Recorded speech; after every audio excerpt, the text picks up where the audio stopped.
Pada zaman dahulu di sebuah desa di daerah Jawa Tengah, hidup seorang pemuda bernama Jaka Tarub. Ia tinggal bersama ibunya yang biasa dipanggil Mbok Randa. Ayahnya sudah lama meninggal. Sehari-hari Jaka Tarub dan Mbok Randa bertani padi di sawah. Pada suatu malam di tengah tidurnya yang lelap, Jaka Tarub bermimpi mendapat istri seorang bidadari dan cantik jelita dari kalangan. Begitu terbangun dari tidur, ternyata aku cuma mimpi. Mimpiku indah sekali dan nampak jelas terbayang di ingatanku. Duh, aku jadi tidak bisa tidur lagi. Aku keluar sajalah. Bintang-bintang itu indah sekali. Sesaat Jaka Tarub sedang melamun, tiba-tiba terdengar ayam jantan berkokok, menandakan hari sudah pagi. Ibu Jaka Tarub pun terbangun dari tidurnya. Di mana Jaka Tarub ya? Kok sudah tidak ada di kamarnya? Oh, itu dia pagi-pagi sudah duduk melamun di depan rumah.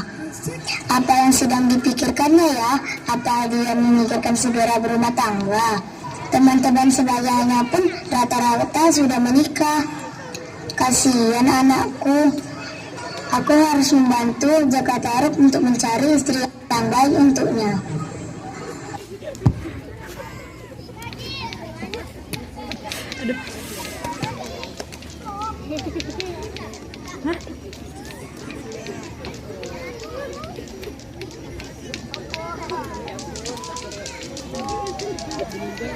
Hari berganti hari. Jaka Tarub adalah seorang pemuda yang sangat senang berburu. Ia juga seorang pemburu yang handal. Keahliannya itu diperolehnya dari mendiang ayahnya. Pagi itu Jaka Tarub telah siap berburu ke hutan. Ketika Jaka Tarub mulai memasuki desanya, seusai berburu, ia mendapati bahwa Banyak orang yang jalannya dengan sangat tergesa-gesa dan mereka memandangku dengan pandangan aneh. Tidak usah kupikirin. Aku sudah lapar sekali. Aku ingin cepat sampai di rumah. Jaka Tarub tertegun memandang rumahnya yang sudah nampak dari kejauhan. Tuh, banyak orang berkerumun di depan rumahku. Dan orang-orang juga tergesa-gesa menuju rumahku. Ada apa ya? Jaka Tarub mulai tidak enak hati. Ia segera berlari menuju rumahnya. Ya apa ini? Orang-orang terkejut dan menoleh ke arahnya. Sabar ya nak. Sesaat kemudian, Ibu, ibu, ibu. mata Jaka Tarub langsung tertuju pada sosok tubuh yang terbujur kaku di atas dipan di ruang tengah. Beberapa detik kemudian Jaka Tarub menyadari kalau ibunya telah meninggal. Jaka Tarub tak sanggup menahan air mata. Inilah bukti atas firasat buruk yang dirasakan sejak pagi, pikirnya. Jaka Tarub tak sanggup berbuat apa-apa. Ia hanya termenung memandang wajah ibunya. Cerita Pak Rano bahwa istrinya yang menemukan Mbok Randa telah meninggal dunia dalam tidurnya tadi pagi tak dihiraukannya. Ia merenungi nasib yang kini sebatang kara. Jaka Tarub juga menyesal belum memenuhi keinginan ibunya melihat ia berumah tangga dan meninang cucu. Tapi semua tinggal kenangan. Kini ibunya telah beristirahat dengan tenang.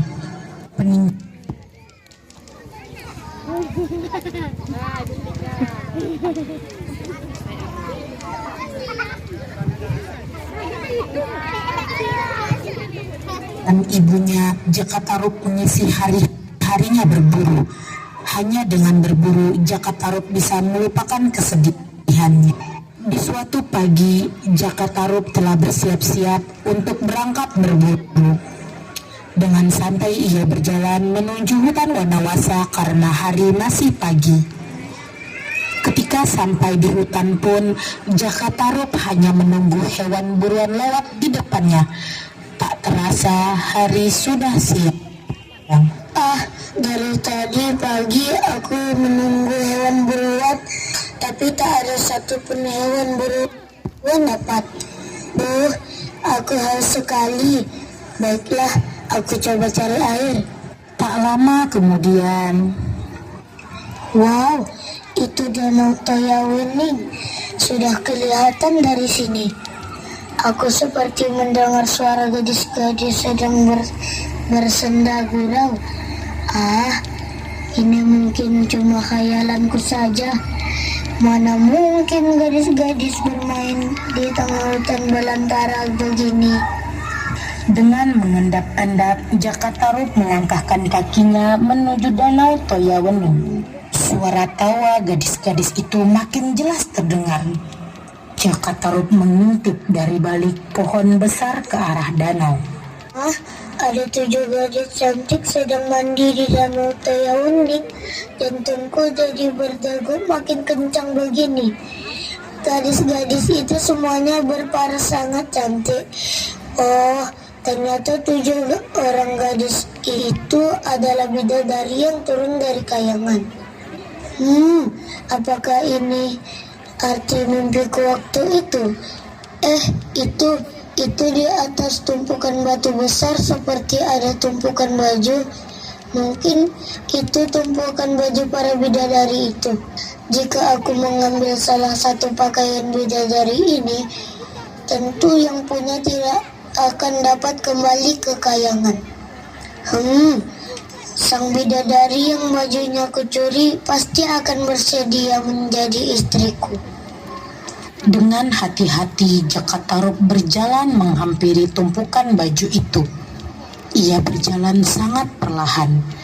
Jika bidadari itu menyadari kehadirannya, tentu semua rencananya akan buyar. Jakatarup memilih baju berwarna merah. Setelah berhasil, Jakatarup buru-buru menyelinap ke balik semak-semak. Tiba-tiba seorang dari bidadari itu berkata, Ayo kita pulang, hari sudah sore. Benar, sebaiknya kita pulang sekarang. Para bidadari itu keluar dari danau dan mengenakan pakaian mereka masing-masing. Di mana bajuku? Kok tidak ada? Aduh, siapa yang mengambil bajuku? Di mana kau taruh bajumu, Nawangwulan?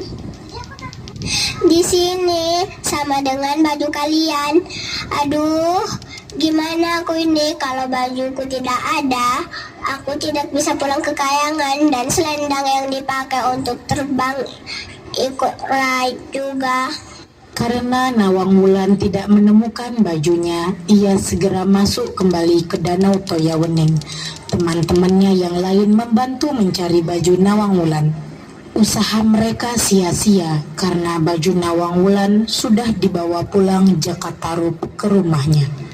Akhirnya seorang bidadari berkata, Nawangwulan, maafkan kami harus segera pulang ke kayangan dan meninggalkanmu di sini.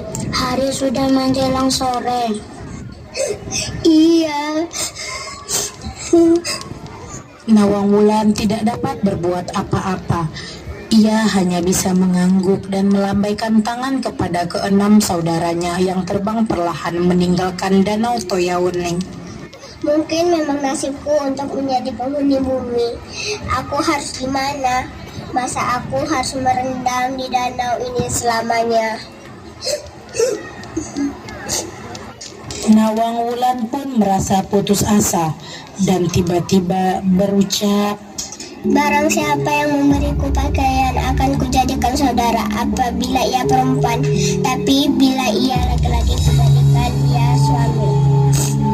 Jakatarup yang sedari tadi memperhatikan gerak-gerik Nawangwulan dari balik pohon tersenyum senang. Akhirnya mimpiku jadi kenyataan. Jakatarup pun keluar dari persembunyiannya dan berjalan ke arah danau.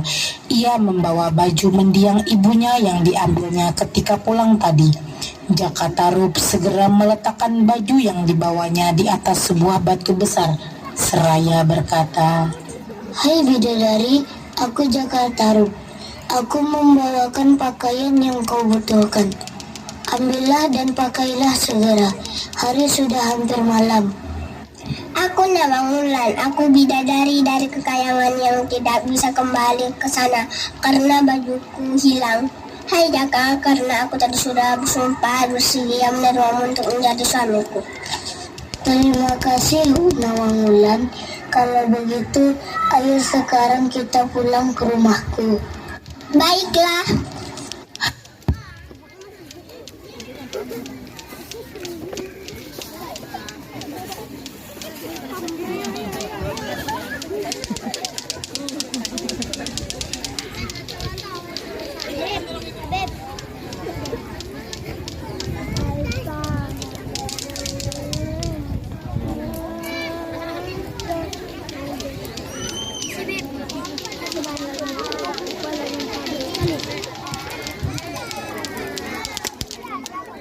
Deh kena kepala teman nanti. Apa saya?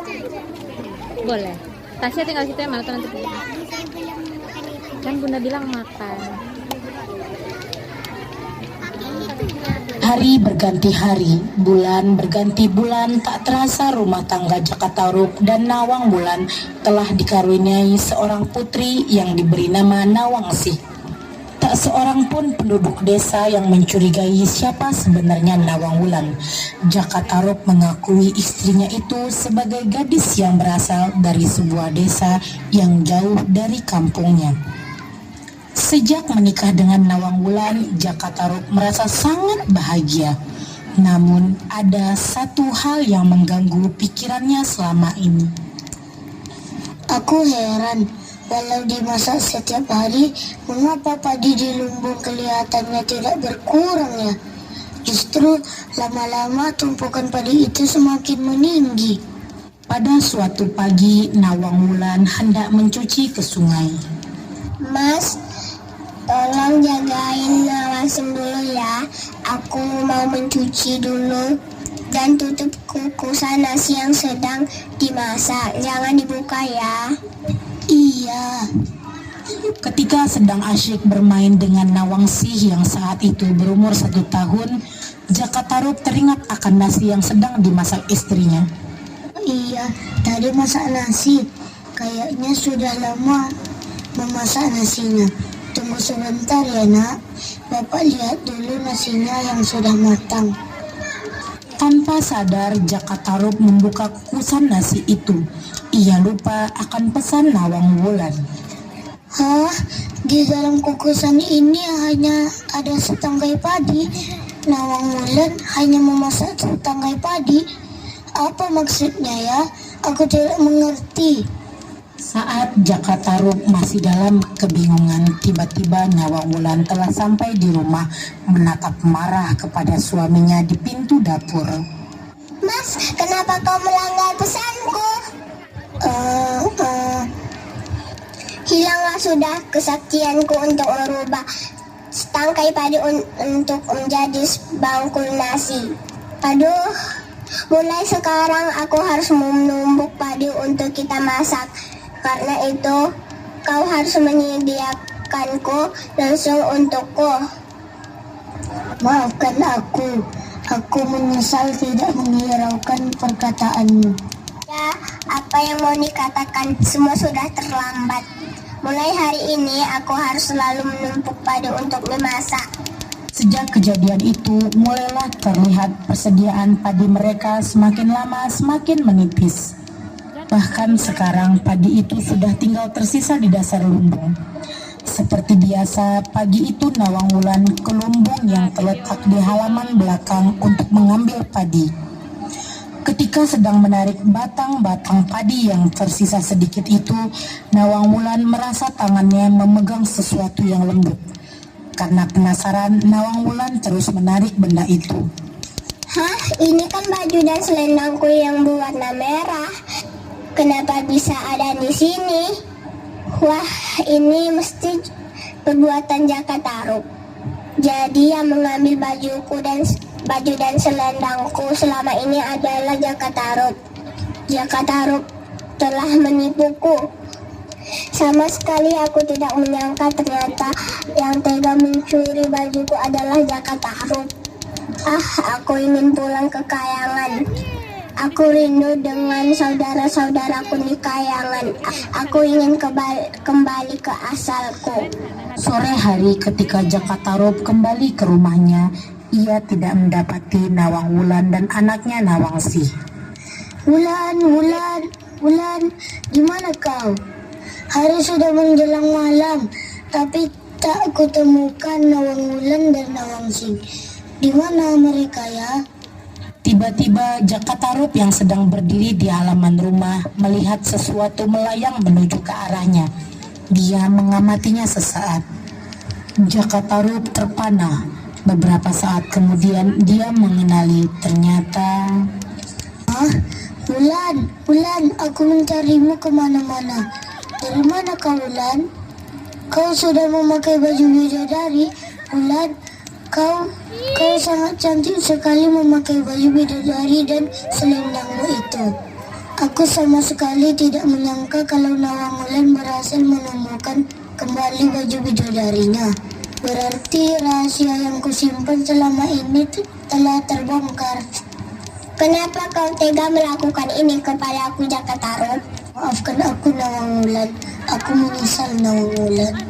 Hanya itu kata-kata yang sanggup diucap Jaka Tarub. Nawang Wulan dapat merasakan betapa Jaka Tarub tidak berdaya di hadapannya. Sekarang kau harus menanggung akibat perbuatanmu, Jaka Tarub. Aku akan kembali ke Kayangan karena sesungguhnya aku ini seorang bidadari. Tempatku bukan di sini. Jaka Tarub tidak menjawab. Ia pasrah akan keputusan Nawang Wulan. Kau harus mengasuh Nawangsing sendirian. Mulai hari ini kita bukan suami istri. Dan aku serahkan Nawangsing kepadamu. Anak kecil itu masih tertidur lelap. Ia tak sadar bahwa sebentar lagi ibunya akan meninggalkan dirinya. Betapapun salahmu padaku, Jaka Tarub, Nawangsing tetaplah anakku.